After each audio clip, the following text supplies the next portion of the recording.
Hello guys! Hello Cancer! Welcome dito sa aking channel, Kapalaran 888. This is for Cancer Collective. So, tingnan natin Cancer kung anong messages, vibration, gabay energy para sa inyong lahat. Weekly tarot reading tayo. So, Cancer. Okay, first card mo. And this is the second and third card. Cancer, be realistic. Be concerned. You must wait before you can. Wow. So, sa linggong ito, Cancer, sinasabi ng baraha sa'yo na kinakailangan mo daw maging realistic. Yung pag-realistic na baraha, sinasabi na kailangan nating alisin yung mga unrealistic goals natin sa buhay, yung mga paniniwala natin na unreachable. Okay? Be concerned about yourself, about your health, about your family, about your emotion. And sinasabi ng baraha sa'yo dito na kailangan mong magkaroon ng pasensya. Kailangan mong maghintay bago ka gumawa ng aksyon. Like for example, kung medyo natatagalan ka na sa hinihintay mo, kailangan mong magkaroon ng pasensya. Okay? Communicate, analyze, let your mind tell you how to. So, Mercury siya. So, this one is retrograde siya, diba? Pag sinabing,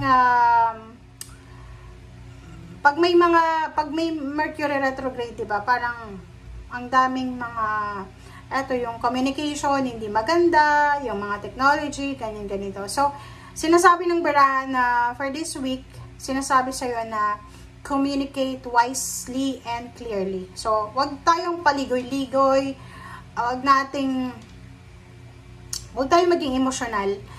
Maging wise tayo sa pakikipag-communicate. Yun nga, analyze the situation. Maghintay. Makinig sa sinasabi ng ating intuition. Okay? And last card mo sa first deck is Resurrect. So, same eto sa Pisces. Sinasabi sa'yo dito ng baraha, Cancer, na you have the parang opportunity para makaalis sa kung ano man ang sitwasyon na hindi maganda para sa'yo sa ngayon. Okay, so, halimbawa, marami kang utang sa ngayon, wala kang trabaho, maraming may sakit sa pamilya mo, wala kang focus, walang priority, yung parang nawawalan ka ng interest. Huwag kang mag-alala kasi sinasabi ng barahan na to na kahit anong mangyari, kahit sa ayaw at sa gusto ng mga tao sa paligid mo, makakabangon at makakabangon ka. Sa kahit anong problema, kahit anong sakit, kahit anong hirap, makakabangon ka. Okay? So, yun. Thank you, Cancer. Tingnan natin dito sa second deck.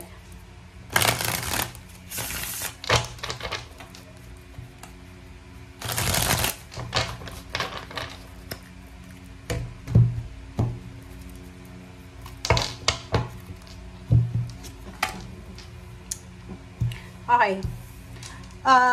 First card natin sa second deck is Ten of Swords and Page of Swords.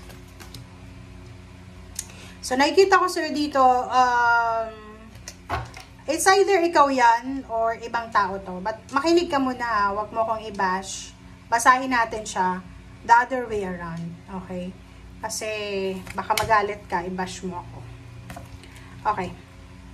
So, dito sa baraha mong ito, sinasabi ng baraha dyan na siguro lang ha, maybe lang. Maybe ikaw to, maybe ibang tao. Sinasabi ng baraha na maybe may ibang tao na nanakit sa'yo. Okay? Kasi ito is pain and heartache story. Like for example, naging subject ka ng chismis. Cancer. Naging subject ka ng chismis. Like, for example, pinagchismisan ka ng mga kamag-anak mo, ng mga kapatid mo, pamangkin mo, ng mga in-laws mo, ng katrabaho. And, yun, eto chismis to eh. And, talagang masasaktan ka eh. Kasi, maybe, nagtiwala ka sa kanila, pero, binackstab ka nila. Tingnan mo, sa likod ka mismo. Hindi ka naman hindi ka naman nila pinag-usapan sa harap mo eh, sa likod mo, 'di ba? Masasaya sila, mabait sa harap mo, but pag talikod mo, kung ano yung sinasabi against sa'yo. So parang ito siya. Dito sa 6 of Cups, or maybe the other way around tayo ha. Maybe ikaw to, sa past mo, like maybe 6 months ago. 6 months ago, like for example 6 months ago, kailan ba yon? Atras tayo. July, June, April, June, May, April, March, February.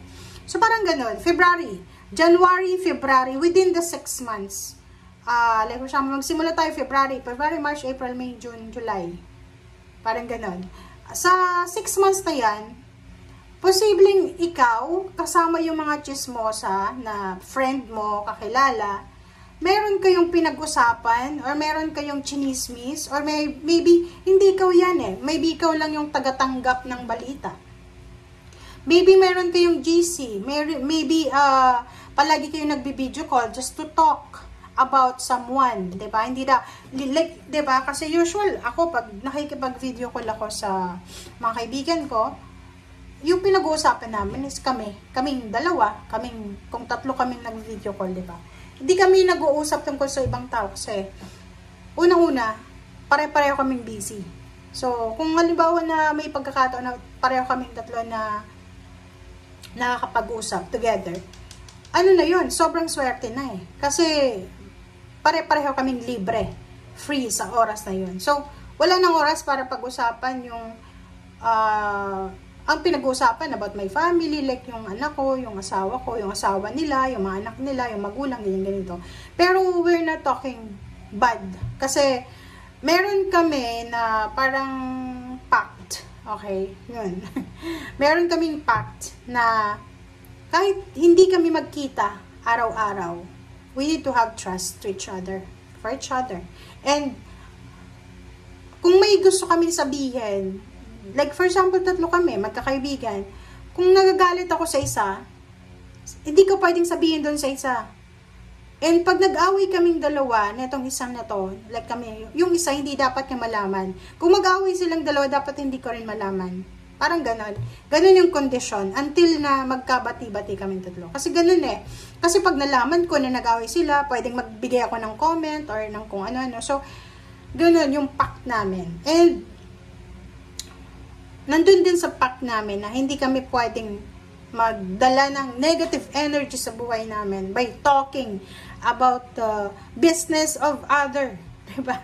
So, parang ito siya yun eh. It's either ikaw to na tumatanggap ng kwento, ng chismis from someone. And nakikita ko sa iyo ngayon, Cancer, mag-ingat ka kasi nakakaloka to. Hindi ko alam, ba't ako naiyak? Naiyak na naman ako. Yung Ten of Swords kasi dito, yung taong pinag-usapan nyo, sobra-sobra siyang nasaktan. Sobra-sobra siyang nasaktan. And yung taong ito ay, sorry sa word, medyo ano siya yung parang, nung panahon na pinag-usapan nyo sila, or siya, medyo ano siya, yung gusto niyo nang tapusin ang lahat ng buhay niya, ganyan-ganito. Which is, hindi niyo alam. Hindi niyo alam, it's either nagkasakit siya, it's either gusto niyo nang isuko yung buhay niya because of, 'di ba? Nagtiwala siya sa inyo, parang ganyan-ganito. And ngayon, sinasabi ng marami, maybe pinagsisisihan mo to eh. Maybe pinagsisisihan mo ito or yung mga taong ito na gumawa ng masama dyan. But 6 of Cups, gusto mong bumalik sa dati, mahirap na yon, okay? Kung ikaw yan, na gusto mong bumalik sa dati yung relationship mo dito sa taong yan, mahirap, imposible yan. Kahit sabihin mong magulang mo yan, kapatid, imposible na bumalik pa. Kasi nasaktan siya eh, buhay niya yung nakataya dito eh. Wala kayong kaalam-alam. Kaya nga 'di ba? 'Yun yung pinag-uusapan namin ng mga kaibigan ko na wag natin, kumbaga, we should be thankful na buhay tayo dito sa mundong ibabaw. Maging kind tayo sa bawat isa. Hindi natin alam kung anong pinagdadaanan ng bawat isa sa atin. Hindi natin alam kung kumain ba siya today, may problema ba siya, may health problems ba siya, may pera ba siya, may problema ba siya sa mga anak niya, hindi natin yun alam. So, kailangan nating maging kind sa bawat isa. Kung may nakikita tayong mga parang feeling natin, iba, wala tayong karapatan na pag-usapan sila or siya or kung ano pa man. Parang ganun yung sinasabi namin sa kaming magkakaibigan na tatlo, na gano'n na wag natin na pag-usapan yung ibang tao. Pag-usapan natin yung sarili natin, yung kamalian natin. Kasi hindi tayo perfect eh. 'Di ba? Yung parang gano'n eh. And kasi once na nakasakit na tayo ng isang tao, kadugo mo man yan or hindi. Okay, magpapatawaran kayo, but the pain and heartaches still there. Wala eh. Hindi mo na may babalik ang basag na baso eh. Basag na to eh. Like parang feeling niya, alone siya eh. Pinagkatuwaan siya, pinagtulungan. Parang binuli pa siya. Yun ang nakikita ko. And dito sa You're the Fool and Magician, sinasabi ng bara sa'yo na you're wishing for new beginnings. Or the other way around tayo ha. The other way around. Maybe ikaw ito na ginawa ng masama. And nagsisisi na sila ngayon sa ginawa nila sa'yo. But wala na eh. Sira na. Nagwi-wish sila na sana magkaroon ng milagro eh. Like sana magkaroon ng milagro na palambutin yung puso ng nasaktan ng cancer para maayos na yung gulo, no? Walang mangyayari dyan. Yun yung sinasabi ng baraha. Sobra yung pain and heartaches. And yung nangyari, parang halimbawa, yung mga taong nanakit sa'yo, kaya sila gumawa ng ganon, or siguro maraming beses na silang ginagawa niyan sa'yo na hindi maganda, pero wala kang alam, so God take charge, diba? So, yung God na yung nag-decide na ipakita sa'yo na itong mga taong to, hindi to para sa'yo. Parang ganun. So, ano na to, divine intervention. So, walang sino man ang makakapabalik kung sino man itong nanakit sa'yo or kung ikaw yung nanakit sa iba. Kahit magsisi ka, walang mangyari. Or kahit magsisi sila, kung ikaw yung nasaktan, walang mangyayari. Okay, 2 of Swords and 5 of Swords. Eight of Pentacles. So, nakikita ko sir dito na meron dito na Cancer na, yun, from your previous reading siya, na may kailangan kang i-give up para sa isang trabaho. Huwag mo nang pag-isipan ng 10 beses yan. Kasi yung trabaho nito, maybe may nag-o-offer sa'yo ng bagong trabaho. This one is contract eh. Maybe someone ay nag-o-offer siya ng contract, nag-o-offer siya sa'yo ng parang, ano ba yan? Partnership, collaboration. And sinasabi ng baraha, kailangan mong proteksyonan siya eh. Kasi hindi lahat na, like yung mga in-offer sa atin guys, ang mga tao, yan yung pinagpipray natin sa Panginoon. Pero may iba na ino-offer sa atin, yung mga tao, sa paligid natin, akala natin, hindi yun para sa atin. But, divine intervention, galing mismo yan sa universe, sa Panginoon, na ito yung para sa'yo. Ito yung bagay sa'yo. Kaya yun yung binigay sa'yo. So, nakikita ko, nahihirapan kang mag-decide.